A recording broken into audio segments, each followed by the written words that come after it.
anything else. We don't want to know. We're dedicated, yes, to our favorite shows. Oh, my circuits! Everybody loves Hippo Scary Dog! Pearson and Blurnsville. Futurama. Good evening. You are listening to a Radulich Broadcasting premiere podcast, TV Party Tonight. I'm your host, the mandated reporter, and frankly, I'm mortified. You can call me Wheezy, Mr. Mark Radulich. And tonight, our favorite show is Ozark, Season 3, brought to you by the good people at Media Rights Capital, Aggregate Films, Zero Gravity Management, Headhunter Films, Man, Woman, and Child Productions, and, of course, Netflix. Joining me tonight as he has the previous 2 seasons, once again, from an underground bunker somewhere in the OIO, ladies and gentlemen, the disapproving dad and the man dispensing millions and millions of dollars to the unemployed people of the OIO, Jesse Starcher. How do you do, sir? I'm just showering them with money. Oh, you certainly are. Just standing over them, trickling money on their heads. They are, yes, they are ever so grateful, too. It's amazing. Man. So I am done being essential for today, at least. And then tomorrow starts a whole nother round of essentialness. But man, I'm glad I could be here to talk Ozark Season 3, man. This is a great series that came as a complete surprise out of nowhere. I guess filling that Breaking Bad void that I had. Ozark has definitely kept me entertained for the last 3 years. If you like white, suburban, upper middle class people in trouble who are suddenly engaging in criminal enterprises, then Ozark is for you. That's right, ladies and gentlemen. Meet the birds. So the show is about Jason Bateman's character, who's Marty Bird, and he is a financial services advisor who is laundering money for a Mexican cartel.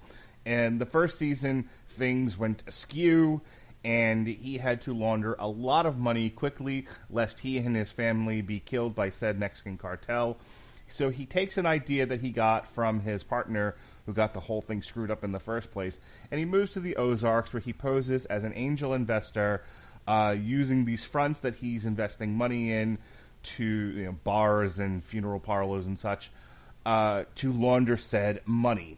Over the course of 2 seasons, he runs afoul of the local Ozarkians, of which he takes one under his wing, whose name is Ruth. She's a member of sort of, Poe white trash family. The Langmores. The Langmores, yes. But she gives up her allegiances to her family, the elder statesman of the family, and she joins Marty as he is becomes a father figure to her. And they run afoul of the local hillbilly heroin-dealing mafia.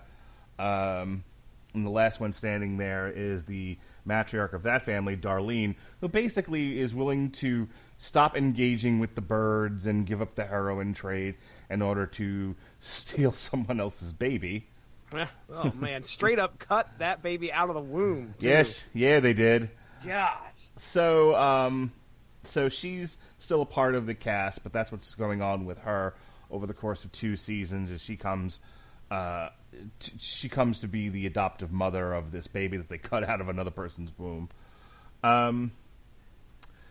Where we leave season 2 is the Bird family, and the wife is Laura Linney's Wendy Bird, who was a stay-at-home mom and was previously a public relations operative for political campaigns.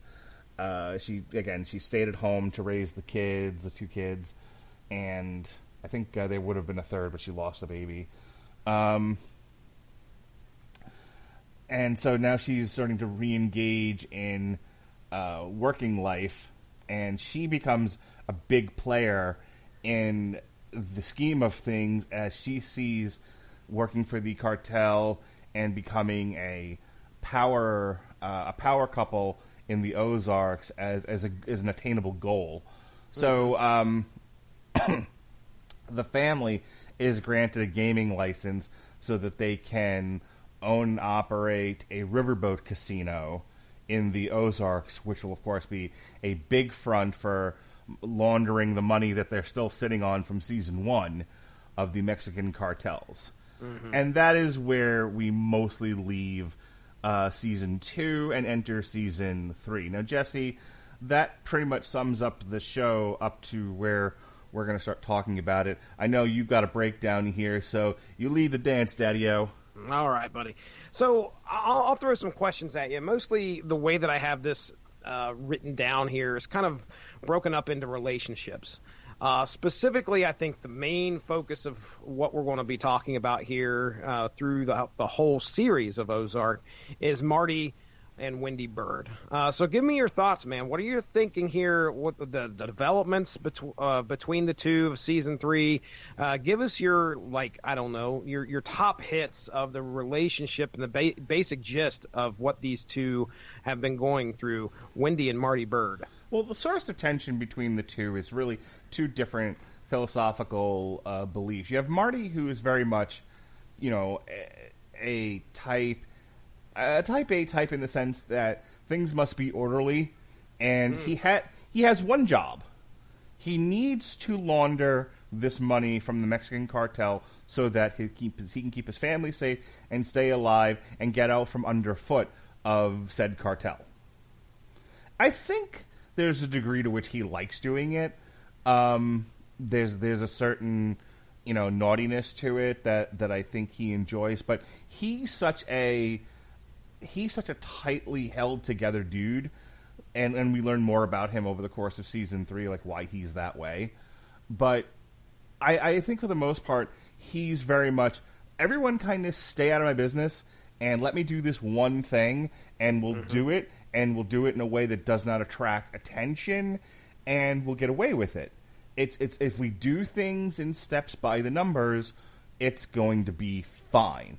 And he is surrounded by agents of chaos who keep just knocking over his tables and spray painting the walls and doing all kinds of things to attract attention. And he's constantly in a state of I gotta put things back in the box before anyone sees them. And that's a big part of the show. So let's talk about Wendy there for a second. Wendy is that agent of chaos, where she was the mom, the homemaker, but I think before that she had a career of her own, which she subverted to play this part. And now she's at a point where both of her kids are teenagers, and there's really not a home to make. The kids are less dependent on her, and she's trying to re-engage with the world and be that political entity. And she sees opportunity here. Now that she's got caught wind of Marty's ne'er-do-well dealings with the Mexican cartel, she's like, this is an opportunity for us to gain power. And so she's trying to take more power for the family and try to sprawl the legitimate business, to where they can store money for the cartel and still be intertwined in illegal dealings, but look like they are big-time power brokers. And Marty's like, what are you doing? This is the kind of thing that gets you sent to federal prison. Yeah. And she's like, you don't think big enough, you small man, you. Yeah. And therein lies the tension and the drama. Yeah. I think one of the things I took away from Marty's character here this season is that, yes, he is insecure. He has his worries about, number one, his relationship, whatever there is left to be salvaged from, with his wife. And Wendy is finding the opportunity to live. And she's been doing that for a while. It seems like she's thriving a little bit more on the opportunity of power that she gets, especially dealing with, the politics of the region. She's essential to this business in order to make things run smoothly for this money laundering. And she knows it. She knows that, and she is living on. She now, I think, has this this will and to live, to actually be. And she finds that more and more as she goes along. The problem is that the more ambition that she gets, the more she runs afoul of, Marty's intention to try and lay low and just get this one thing done. Instead, she's wanting to branch out. She's wanting to invest in another casino. She's wanting to, she begins having phone calls with Navarro himself. Not only that, there is some resentment there. She clearly resents Marty, I think, for the situation that they're in. Mm-hmm. Even though she's thriving, she doesn't want to be there. And you see that, I think it was in the second episode, you see Marty get killed out on the side of the road, and here it is, Wendy pulling the trigger, and you're like, whoa, wait a second. Oh, well, of course, it's a dream sequence. She's feeling that as she goes throughout the season, but it's this relationship between Marty and Wendy. I mean, the goal is to keep the family alive, but they're working against each other so much. You're just waiting for some domino to fall that's going to land one of them. Yeah, they are very actively undercutting each other in the first couple episodes. Yeah, absolutely. All right, well, anything else on those two? Just that, Wendy, I think over the course of season 3, this was Laura Linney really deserves an Emmy for this season. She is phenomenal. She's by far the best performer of this cast, and it's a good. And look, this is a solid show with a great cast and solid. This isn't the kind of podcast where we're going to be like picking at someone's performance, because everybody, I think, delivers. Yeah, absolutely. This is a very, very well done show, but Laura Linney is a star among this cast, and this season she shines the brightest, and she's so good. And I think over the course of season 3, what we see is, and it's funny because we're going to talk about her brother, and there's a contrast between her and her brother to where they both have a kind of manic, impulsive energy to them. Yeah. But while they're both destructive in a way, where she can kind of manage it, and as we say in the industry, use her powers for good. Her brother just sort of sets afire everything around him. Yes, yeah. And I think one of my theories is that there's a bit of, I wouldn't say insanity, but there are some mental health issues, I believe, that run through Wendy's side of the family, including Wendy herself, in my opinion. But we'll talk about that more as we get into Ben's character, because he's a powerful character. But before we get there, tell me about Ruth and her relationship with the birds, and what your thoughts were as season 3 rolled along. So Ruth, as I said in the introduction, starts out as part of this carny clan of hillbillies. She's got a dad who's in prison, and he gets out, and he immediately starts using and abusing her. And she's got like a brother who is kind of abusive and whatnot. And it's just, they're always looking for a way to get over on somebody. And I think she gravitates towards Marty because Marty treats her with dignity and respect and gives her a modicum of power. What little power he can dispense, he gives to her. And she feels wanted and needed and taken care of. And that gets tested this season. Oh, yeah, it does. Wow. Because going into season 3, she's like, kind of his maid woman. Yeah, she's down there on the floor of the casino. She's running things. She's, right. She's showing Frank Jr. of the KC mob that she calls the shots as he throws his ass overboard. Right. And, that's one of the entities that they're having to, one of the balls in the air they have to juggle is the Kansas City Mafia, which is allowing them, they've got deals with them. And so there's like a tenuous sort of truce with the KC mob that gets tested. And you see the tension and conflict with Ruth and Frank Jr. because Frank Jr. kind of just sees her as a vagina. She's just a girl in the world, and he doesn't and he feels like he's owed respect because he has a penis, and that's it. That's his whole. he does at the beginning of the season anyway.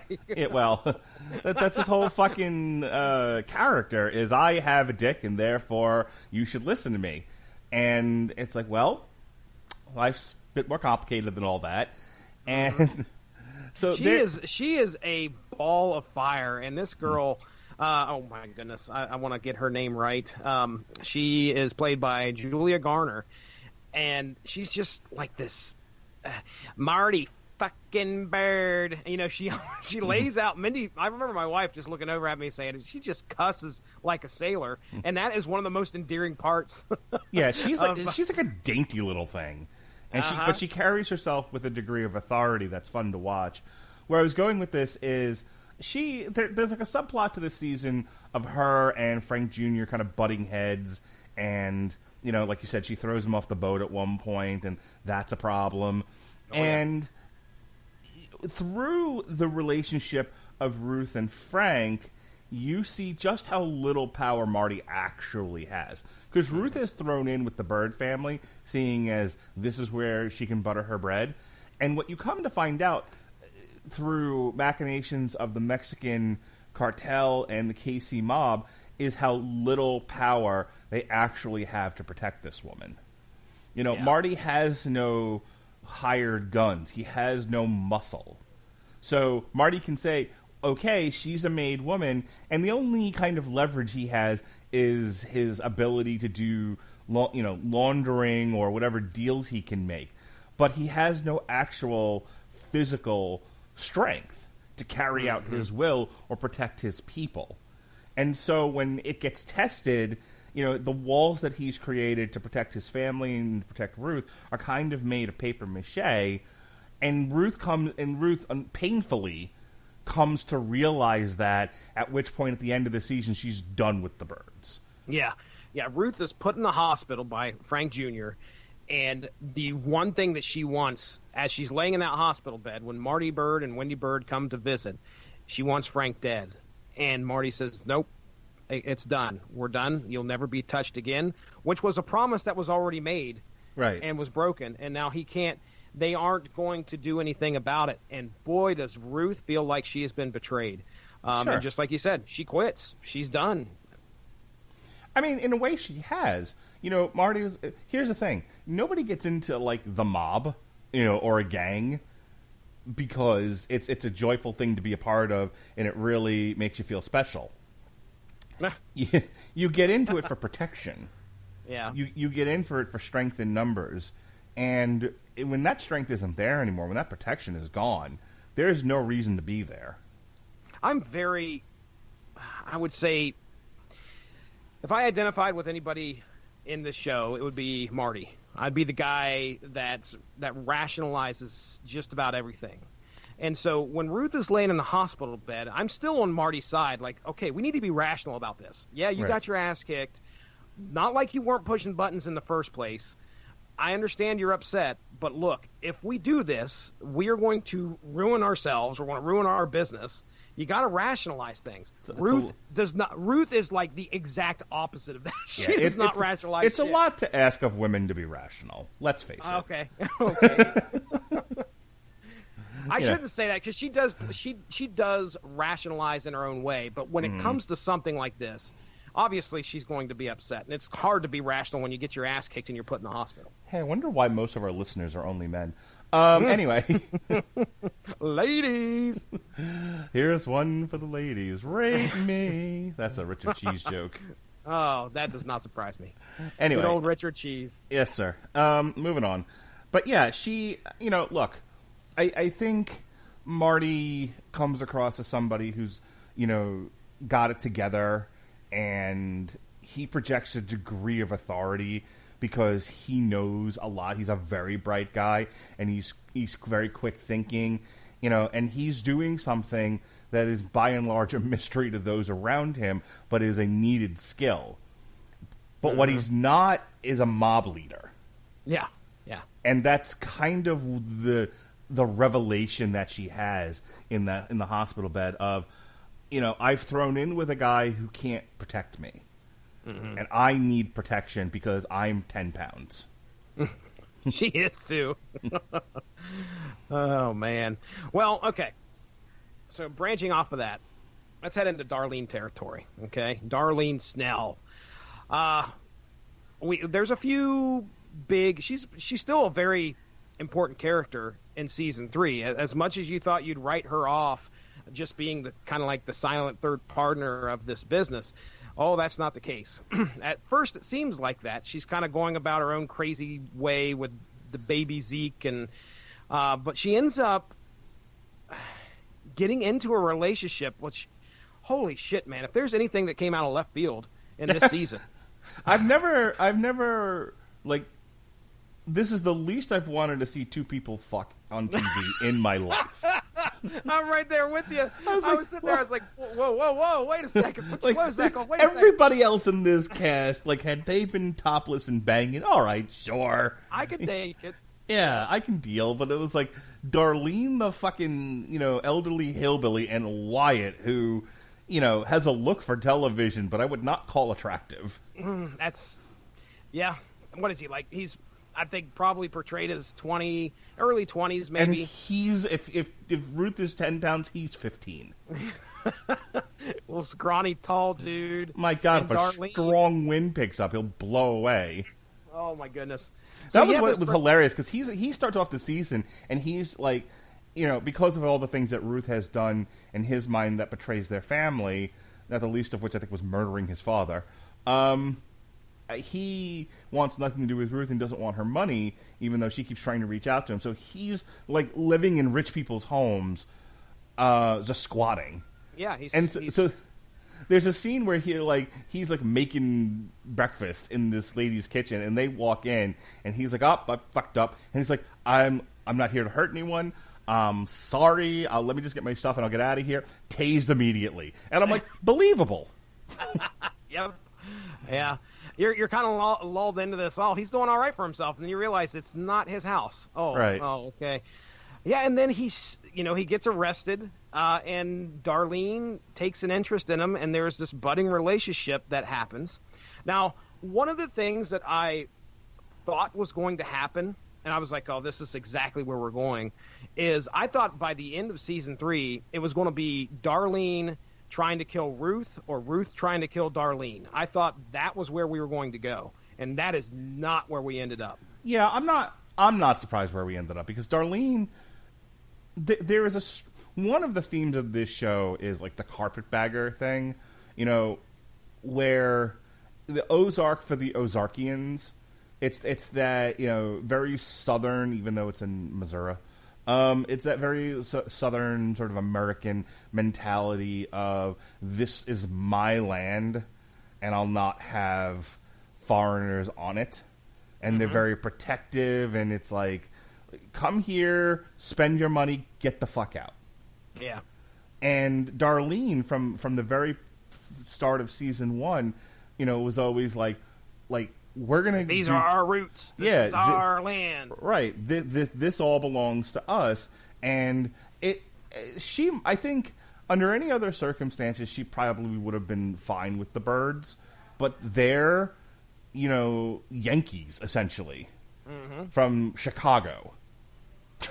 Yeah. Them Northerners, muscling in on their land and their business. They were just peacefully distributing heroin through Bibles. There was nothing going on. No reason to get it. Like you do, drinking lemonade and selling heroin. It's fine. And then these birds come along and upend everything, and they don't even belong there. And that's kind of her mentality. So, and that's where Ruth ends up being at the end of season 3. Is once and I'm not surprised, because she's like, we got to keep the Ozarks for us. Yeah.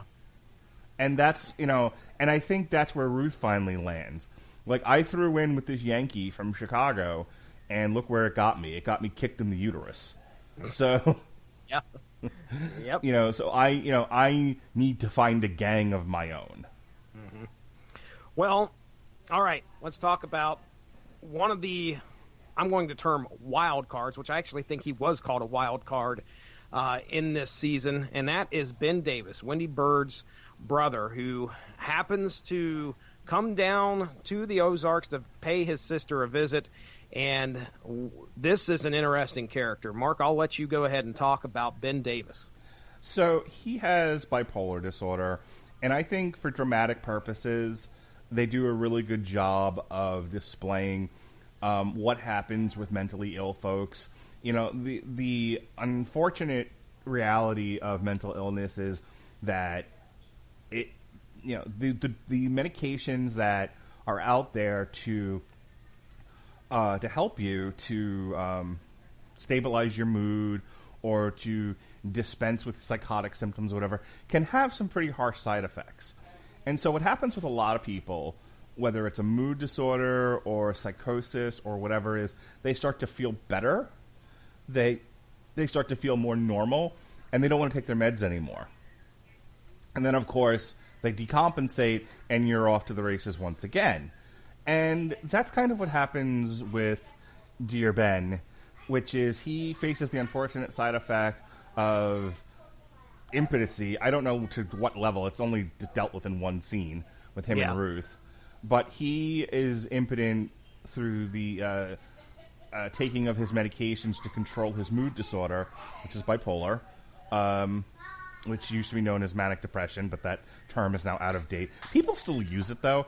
And I love the people who go, like, I'm manic depressive bipolar. You're two of the same thing. Congratulations. Yeah, it's ridiculous. So anyway, it's like I'm gonna have pork ham. You're being redundant, but sure.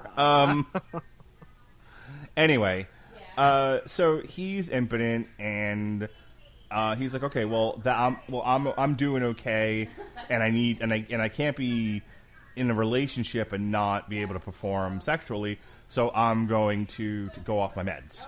Yeah, so right here is the point where this season takes a tremendous turn on one decision alone, and that's Ben making a choice that in order to please a woman, he must go off his medication. Not uncommon, by the way. Well, again, yeah, I mean, it is, one would say, universal, Mark. It is a universal. Well, and I'll reveal, this is the second time we're trying this recording. We had a much more extensive conversation about Wendy the first time, but it was lost to the ether. So you're getting our kind of very truncated conversation. But you know, people, I think, want to experience all of the facets of life, love, and the pursuit of happiness. And when you don't have one of those things, you're going to desire to, you know, reconfigure your life to get that. And so I don't think, you know, like one might look at, like, well, take your meds, dumbass. Well, okay, but you're not the one having to live without one of those very important and very natural facets of life. And therein lies the math on this. It's like, okay, and then the other thing is people who are dealing with bipolar disorder can feel like they can control it. Look at Wendy. I would not go as far as to say Wendy is bipolar, but she definitely has some impulsivity and manic tendencies going on. But, you know, as we say in the industry, she can turn those energies to good and can focus them to get things done. Like, I remember people with bipolar disorder were like, when I'm having a manic episode, I clean the house. Mm-hmm. I can only dream of such a thing. Being with somebody in this house who suddenly has manic energy to clean it. I mean, my dream come true, as a matter of fact. But that's what I'm saying. Like, there are some people who, you know, it's like, it isn't just a matter of you have bipolar or you. That's mine. Sorry. Put that back. Sorry. Children are trying to steal my lunch. Unbelievable. God damn it. Damn it, kids. So anyway, there, you know, it isn't like you have it, you don't. There are some people who have some manic tendencies, impulsivity, like I said before, but are not like full-blown bipolar. Mm-hmm. Or their bipolar is manageable with some coping skills and strategies and not necessarily with medication. And then there are people who, you know, their emotionality is so out of control. They can only be regulated with medication and coping strategies and therapy and all of that. And so I think you have the dichotomy with Wendy and Ben, where Wendy definitely has some of that, but it's manageable, and she can relate and go through her life in a very straightforward way. Though I think, I definitely think Marty would disagree with that. Yeah. You know? Oh yeah. It was like I could stand for her to be a little less manic and a little less impulsive. And that's what makes that couple such an interesting couple. The fact that she's like that and he is the way he is, and right. That's just the way life is. Well, it's like imagine like every time you set a table, you've painstakingly set out the silverware, and you've arranged the plates and the things, and somebody comes along and just knocks everything off the table again and be like, it's better on the floor, and walks away. There you go. Yep. And it's like, and you pick it all up again, you put it on the table, and she knocks it all over again. All that work. Throws paint on it. All that work. I like the plates blue. It's not how. I don't. No. So that's Wendy. Absolutely. But Ben is like, you've set the table, and then he burns the house down. Oh man, his character, his portrayal, number one by oh my goodness, what was his name again? Tom Pelphrey. Yeah. Which I've never seen this guy before, and I was amazed by his range of acting. Specifically, there's a scene where it was shortly after he got out of the institution that his own sister put him in, which him wailing and begging his sister not to put him in there because he was legitimately afraid he was going to die in there. You know who he is? He's Tell Ward me. in Iron Fist. Oh, really? Yeah. Why didn't I recognize him? He also won all the awards, or was nominated for all the awards in Guiding Light. He was a soap star? Yeah. Okay. All right then. But I mean, he's been in a bunch of different things in film and television. Like his film career is, but his television career, he's been in quite a few different things. But the thing that you and I would have seen him in is Iron Fist. Iron Fist, yeah. He's also in Homefront, the video game. Okay. All right. I've seen my son play that a couple times. Well, there you go. Yeah. Well, his portrayal of Ben was just magnificent. I think that I mean, Laura Linney's up there for sure, and it would take another 3 seasons of Tom Pelphrey in order for me to go, okay, he's on Laura Linney's level. We're not going to get that. No, ladies we're and gentlemen. Ben Davis has unfortunately passed away, but his range of showing all those emotions in that cab ride as he's going through that manic episode was just amazing. One of the things that I wanted to make sure I said on here is that I believe he was a hyper representation of the audience. Yeah. He's the guy that it's not like he's just going manic and going and just saying things off the cuff. He is very, I want to say, honorable. He has he's very concrete. Yeah, he's got a true a purity about him where if he sees bullshit, which is exactly how we're introduced to him in that second episode, where he sees something is wrong, he attacks it, and he attacks it full force and goes overboard. Well, when he finds out the business that Wendy and Marty are involved in, and they have brought the kids into it, he loses his shit, specifically when he goes off the meds, and he's telling people that what Marty's doing. He is going up to people that are involved in this, specifically Helen Pierce and her daughter, and telling them, hey, don't you realize how fucked up this is? Your mom, this was a big secret throughout most of the series, most of the season, where Helen did not want her daughter knowing what type of business she was involved in. Well, Ben Davis blew the fucking lid off that. He went down there and told him everything, and he just represents what we as an audience are trying to scream at the birds, is how fucked up this situation is. And guess what? It ends up getting him killed. And not only that, we've got to kind of transition into Wendy and Ben's relationship. I do want to say this is not the first time we ever heard of Ben. Now, you might have seen this or remember this from the first season.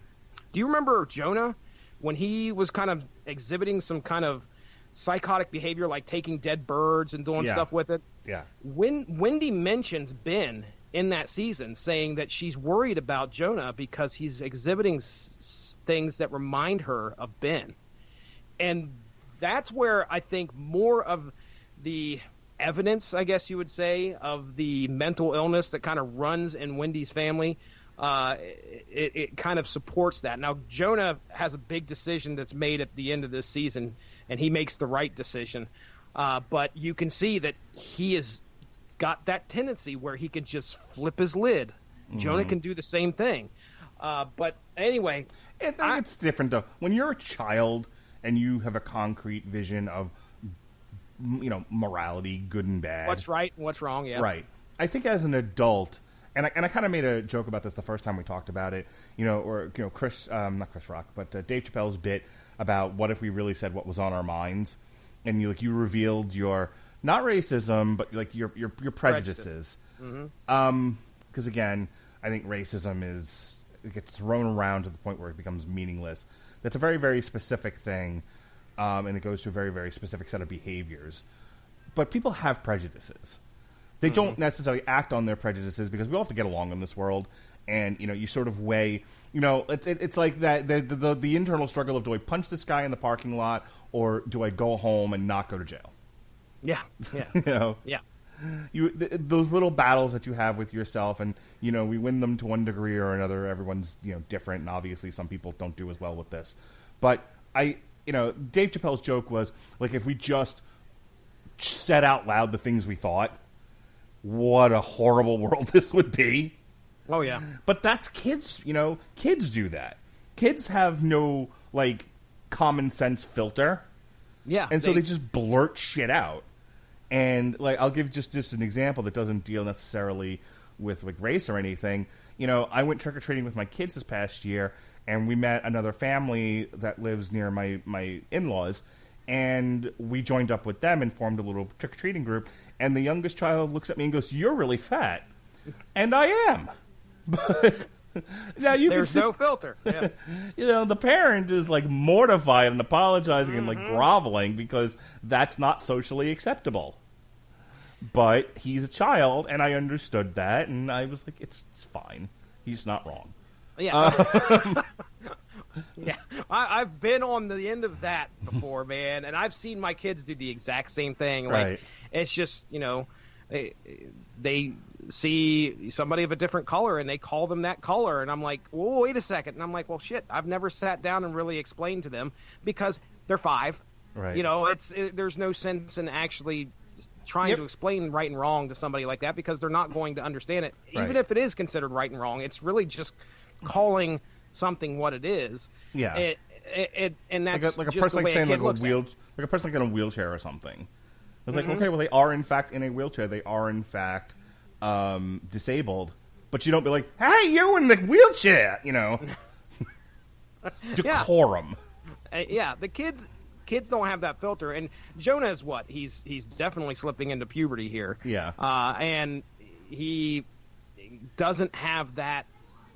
He's trying to figure out things that are right and wrong, and he believes, just like Ben believed, what was right and what was wrong. And when they found out, I think this was shortly after he found out Ben was killed, he shows up at Helen Pierce, the lawyer for Navarro, and has a shotgun at her face. And I was like, man, he's going to kill her. He's going to kill her. But again, the whole point of me bringing that up is that there's something dark and disturbing that kind of runs when it comes to the mental illness, the mental health of of Wendy's. Yeah, there's probably a degree of bipolar running throughout that family.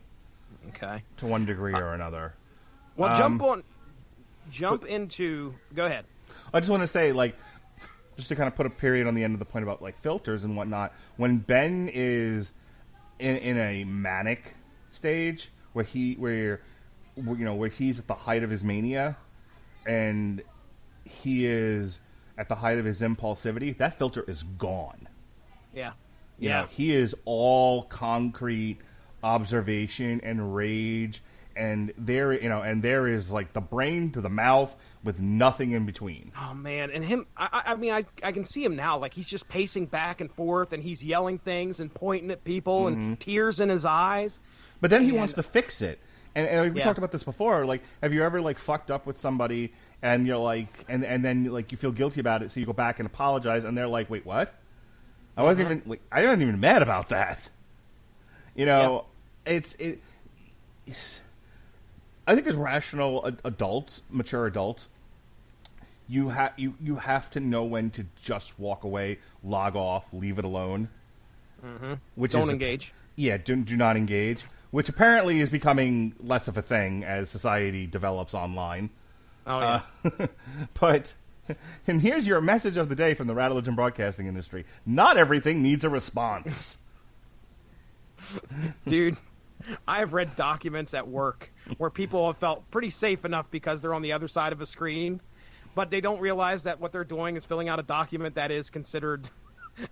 state evidence or state whatever, and they are just like laying in to how wronged they have been by us. And I'm like, well, so anyway, filter. Dear fucktards. That's pretty much I've seen that in the past couple of weeks. And I'm like, look, man, we're a little overwhelmed here, just a little, okay? Give me my money. Anyway.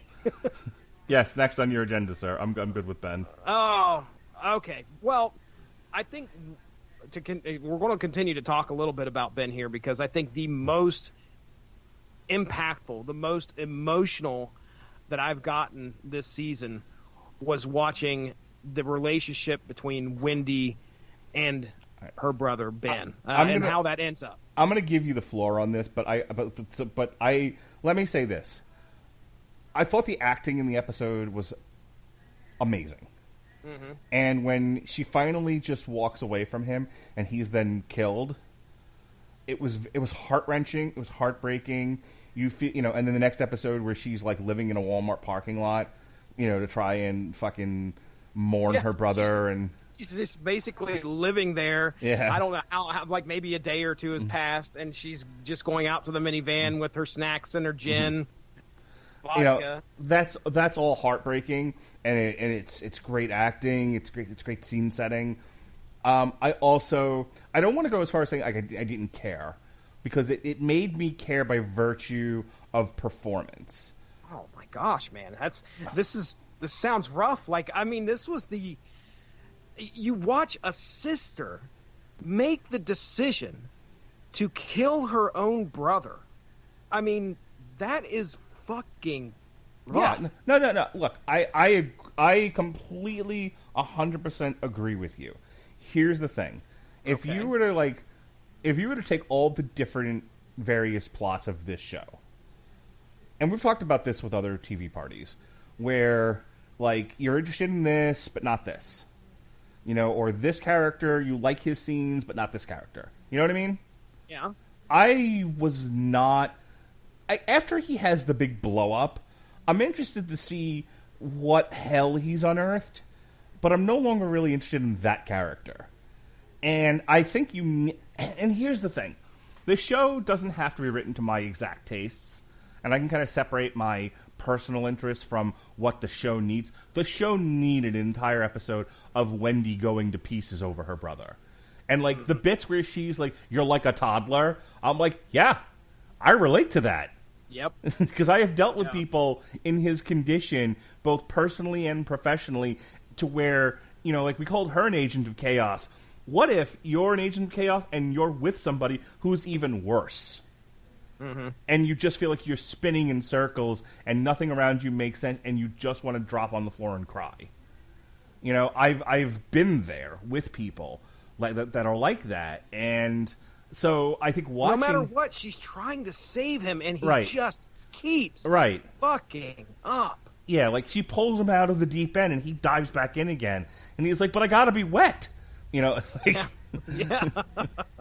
So I think from a dramatic standpoint, the show needed the time to deal with all of that.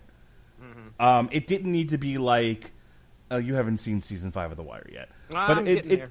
It didn't need to be like Omar's demise, where it comes completely out of fucking left field, and you're like, wait, what now?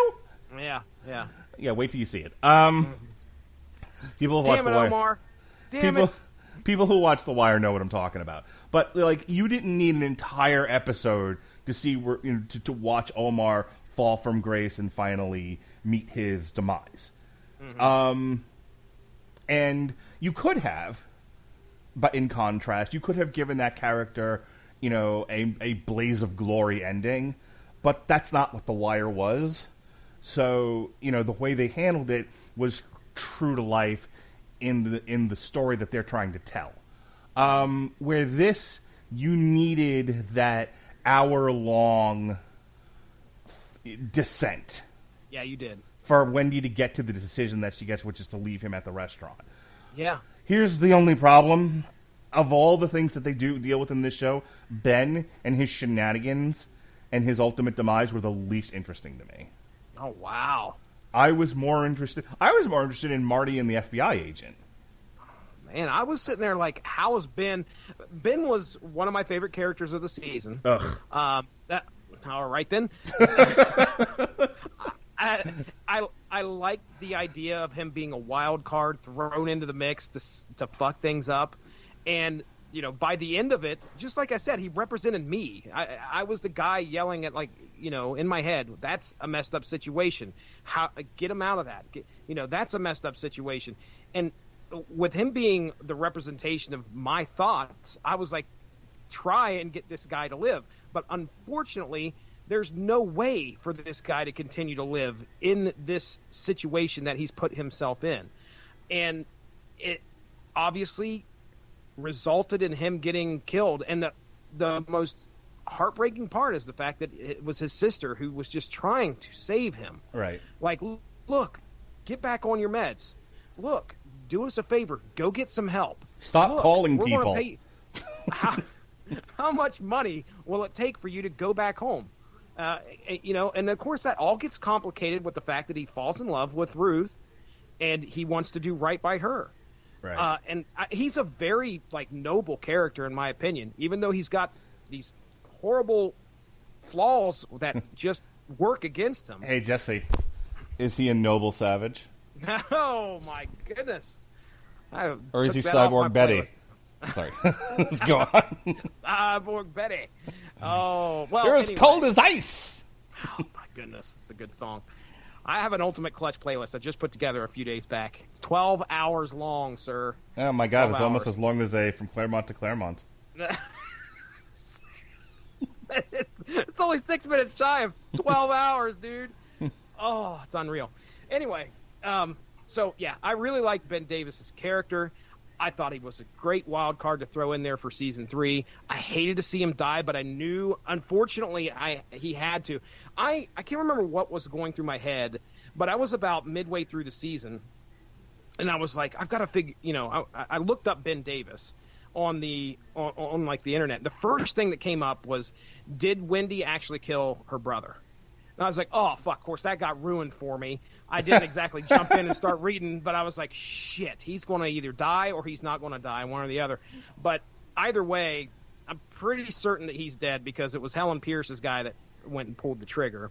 Yeah. All right, let's get into the final part of the season where, we had the FBI agent and Maya Miller, who Marty's trying to turn, and that's the only way that he can kind of show that he is going to continue to be useful for the operation, or at least get his ass out of hot water with Navarro. What possessed the producers of this show to be like, what we need here? Pregnant FBI It was a little agent. off. It's just weird, It was kind of like, Just fucking I waddles in there, and I'm like, wait, what? guess, And it has no bearing on the plot at all. And I guess you could be like, well, women's gets pregnant. It happens. So, indeed. and it's not something you see in a show very often. Everyone's usually, perfect and slender and in shape and fabulous. And, and in waddles this, this attractive looking black woman with a big old pregnant belly. You're like, all right. And maybe it was like a red herring. Maybe you're like, well, they've already cut the baby out of one woman. Yeah, I was going to say, this is going to make me worry about her and the baby's health, and I don't want to do that. I've already done that already with the preacher's wife. I think the ending was. Did it surprise you at the end, out of nowhere? And we're obviously going to spoil this, ladies and gentlemen. Out of nowhere, Marty and Wendy are told to get on a plane and head to Mexico. Navarro sent a plane to go pick them up. And, of course, throughout the whole season, it's the lawyer. Oh, my goodness. Why would I forget her name? I've said it, like Helen. Helen has been worried about the Birds and their operation because, number one, those two have to be on the same page. Wendy and Marty Bird are not on the same page a lot of times. Well, there's a lot of, I mean, just like Breaking Bad and a lot of, I was thinking about some other shows we've done this year. Like, I'm going to compare, like, Sabrina the Teenage Witch, and you're like, wait, what? Like, just hang on. There's Satan and what now? And this has to do with what? Where? A lot of the shows, the sort of thread that they hang an entire season on is there is a goal, and then there are all these hurdles, and this is classic drama. There are all these hurdles and events that happen that keep pulling the central characters away from being able to attain that goal. Mm-hmm. And there's always a character trying desperately to keep. You ever see the end of like Transformers the movie, where Unicron's like blowing up and his leg's about to come off? He's like trying to hold on to his leg. Like there's like different pieces of him flying off everywhere, and he's like trying to hold himself together, and finally he just blows up. Mm-hmm. There's a character always doing that in a show. Where, if you follow my meaning, you with me so far? Yeah, trying to keep themselves together. Gotcha. Yeah, they're trying to keep it all together, and like they keep, there's always episodes dedicated to one zany plot after another of just trying to keep shit together because they don't want to be found out, discovered, whatever. They're trying to keep the ship afloat.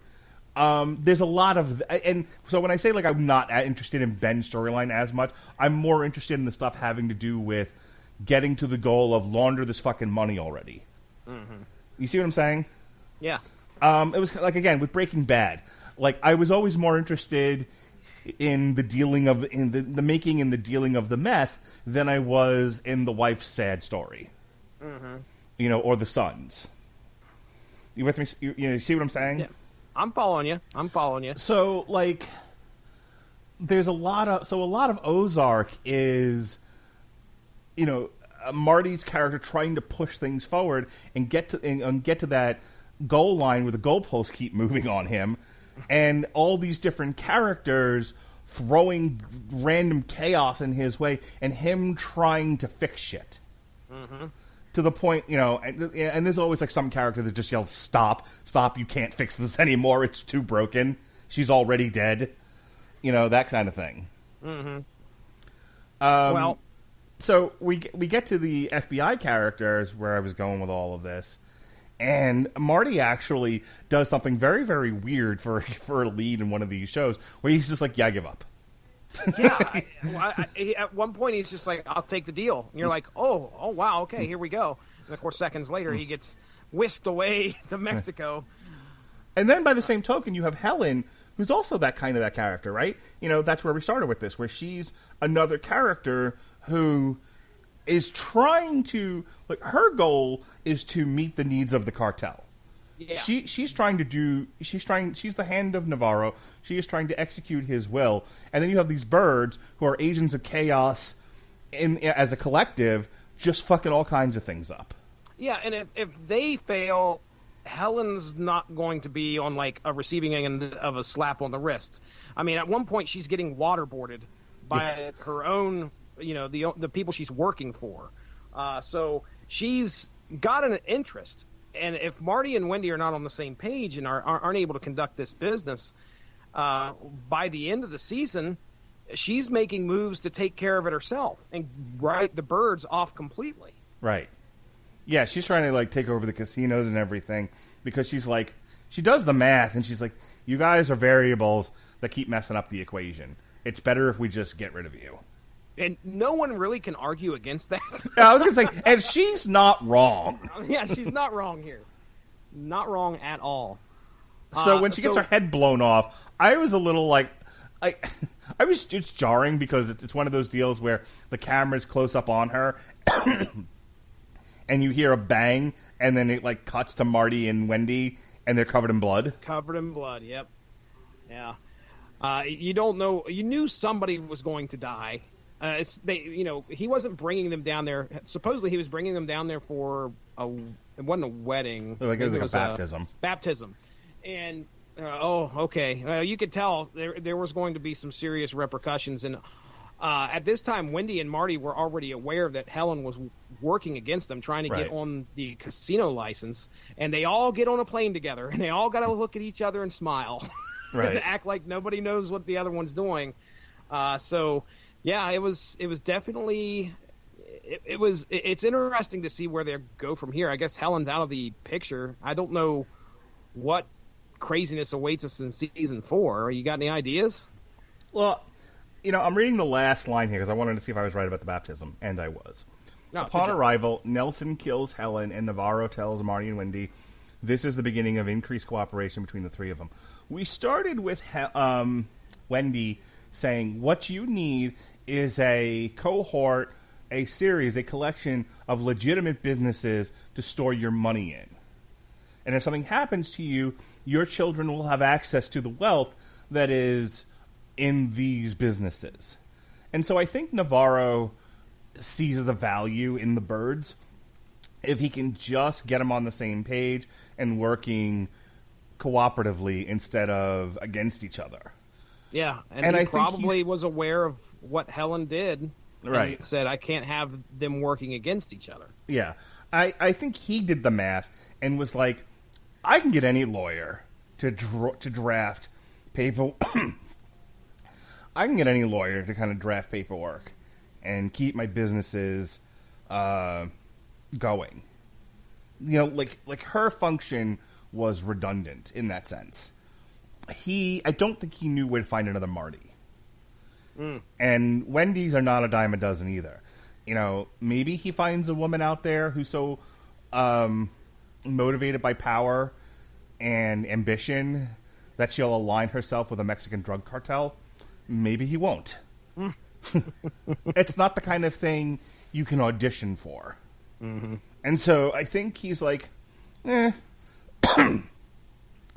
partnership between the three of you isn't working. Who can we get rid of that's redundant? And that's where he landed on Helen.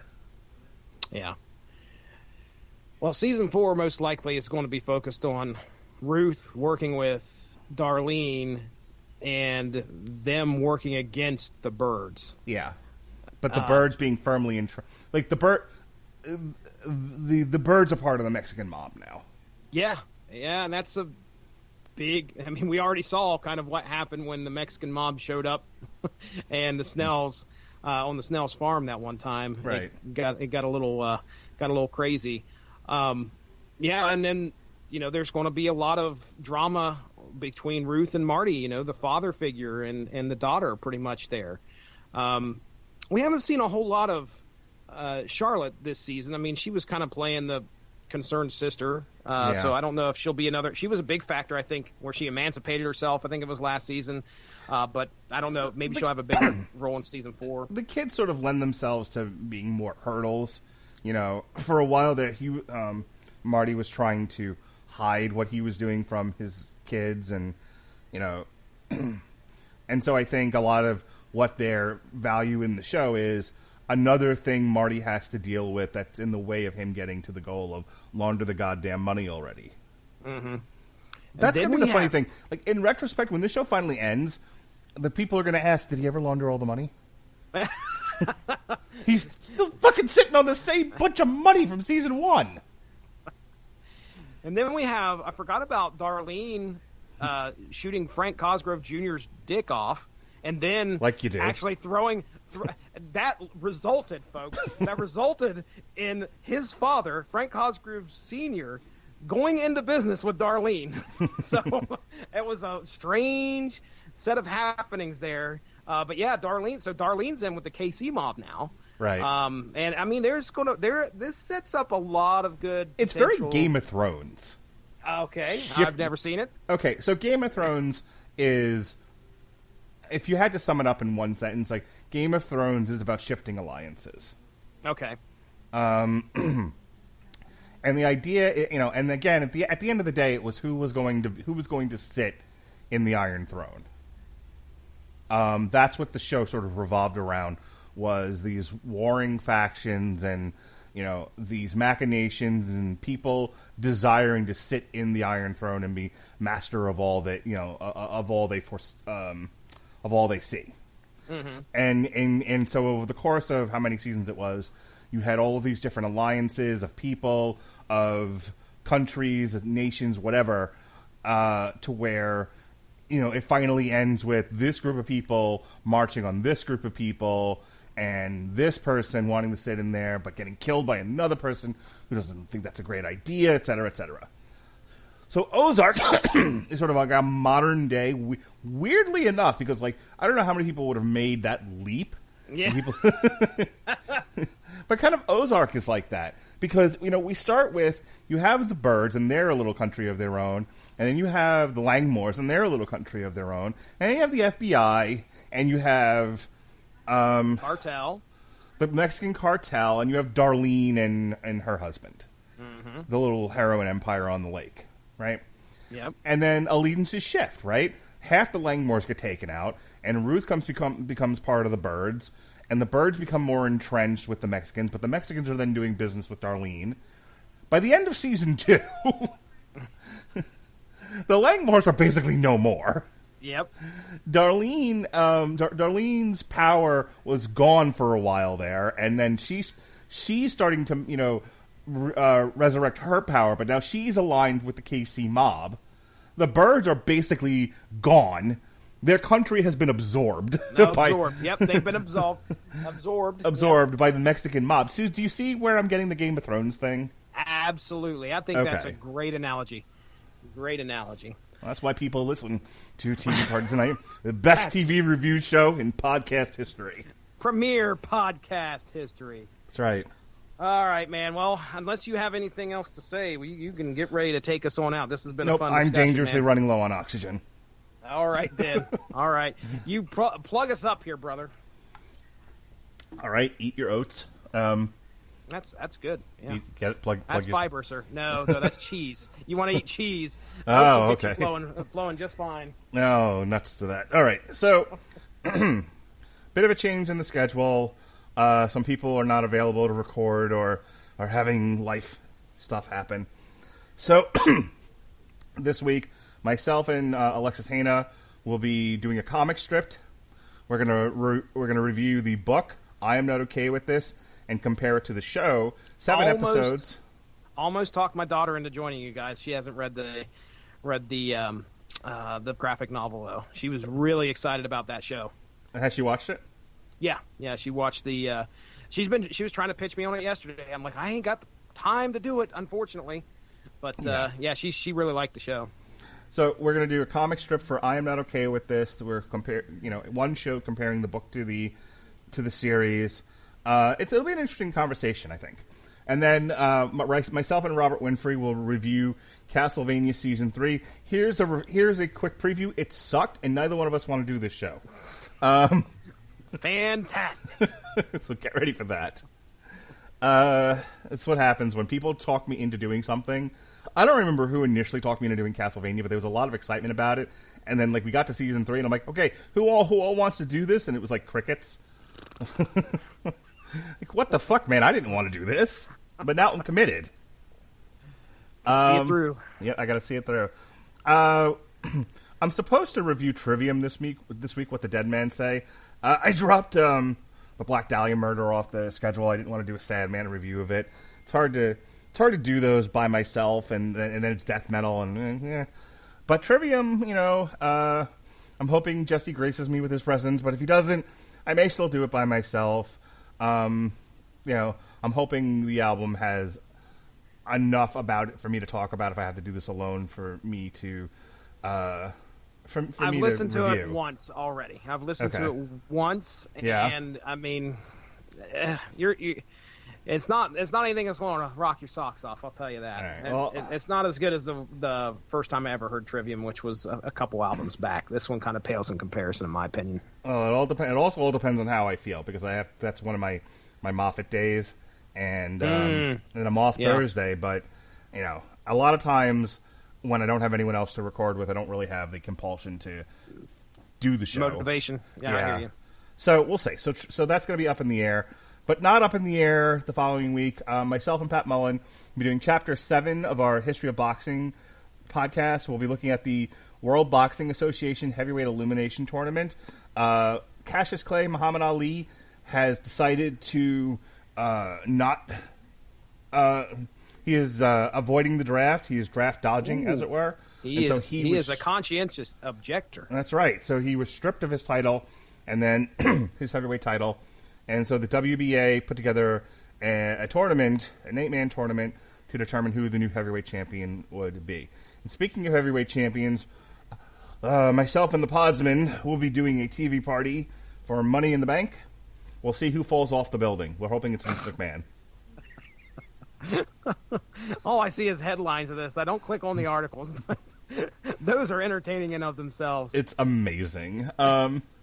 And then Are they going to start on the bottom floor? Yes, and fight all the way to the top of the building. I took the next day. I took that day off for this. Oh, I my can't. gosh, that is Well, the night hilarious. before is the UFC. I know I'm going to be up all night. So if I'm going to be up till 1 o'clock in the morning and then have to get up at 5, I'm like, yeah, no, I'll just take the day off. Oh, dude, I hope it's gonna be like Wacky Races or some shit. I hope. There's two guys battling in the parking lot for at least half an hour, and then all of a sudden they get a head start and they start running up the stairs, and next thing you know, they're on the roof. Seth Rollins is, something happens to Kevin Owens and Seth Rollins laughs like Muttley. Oh, it's great. So good. I'm never going to get that image out of my head of Seth. Fucking wrestling has taking a turn. I cannot believe this. Unreal. Taking. Well. And then in theory, we'll be doing 2 back-to-back high-fidelity shows with Sean Comer. We'll be doing talking about the Hulu series on May 13th, and then we'll be doing an on-trial, in theory, for the movie High Fidelity. This was something Sean was very passionate about and begged me to put on the schedule. I was like, well, if we do the show, then we can do the movie. So he promises he'll be there, so we'll see what happens. That's it. I don't want to go more than 2 weeks because of the Yeah. the rate at which things get canceled these days. Fluidity is the word I've been using a lot. Fluidity. So there were 2 other Metal Hammer of Dooms, though. 3, as a matter of fact, scheduled after Trivium. There's Trick or Treat on the 20th. The one you requested, Termian Ketelot. I cannot wait. If we can do that, if I could, my intent is, if overtime is voluntary, I will make sure that I will take that day off, well, the overtime off, and join you for that one, because there are going to be lots of words you will not be able to pronounce. Terrific. So, all right. So theoretically, you're probably not going to be back for the Trick or Treat show, right? Yeah, right now it's all up in the air. Okay. But you're going to make yourself available for the one on the 27th, and you have to If I make can. yourself available June 3rd. And that is Ailstorm. Ailstorm. Yes, I will stay up late and get up early. I will sacrifice my sleep for that one. All right. Good things to look forward to. Okay. So you really don't have anything to plug then. Do you have stuff in the can from your good buddy there, Mr. Armstrong? Yeah. Chris Armstrong did put together a Star Wars by Jason Aaron podcast for source material. I believe he's going to try and record another episode. I don't recall what it's going to be about, and I'm sure that he feels the urge to do an Unspoken Decade at some point. He will. But the Star Wars show, I think we have that slated for some open date there later on in the month. I think it's near the 20th of May. Change that to the 7th. 7th of May? Yes. Okay. All right, so we'll slap that on there, because that slides right in there with May the 4th sometime there shortly before, which is, hey, look at that. I will be enjoying Star Wars Sunday with my daughters this Sunday. As a matter of fact, we'll be watching Rogue One. Last week, we watched, for the first time, Han Solo, and she said it was her favorite. Mark said, what was your quote, Mark? Great. She likes the space train robbery. Yes. So, anyway, my favorite so far of the entire Star Wars series is Rogue One. So I look forward to experiencing that which with Red her Letter today. Media called the best fan film they've ever seen. I highly enjoyed it. All right. Well, I don't have anything else to plug. So, Mark, if you're ready, I'm going to take us out. All right. Take us home, Daddy-O. Ladies and gentlemen, go give the Radulich in Broadcasting Network Facebook page to stay up on. Give it a like. Stay up on top of all the great podcasts that we have to offer. And make sure to check out W2Mnet.com, where we hang our hat. And Spreaker. If you listen to Spreaker or any other podcatcher out there, you could probably just type in W2M or W2Mnet and most likely find our podcast along with other great shows that are on the network as well. I think that's it. Now, Mark Radulich, take us out of here. All right. For Jesse Starcher, we miss you. We love you. See ya.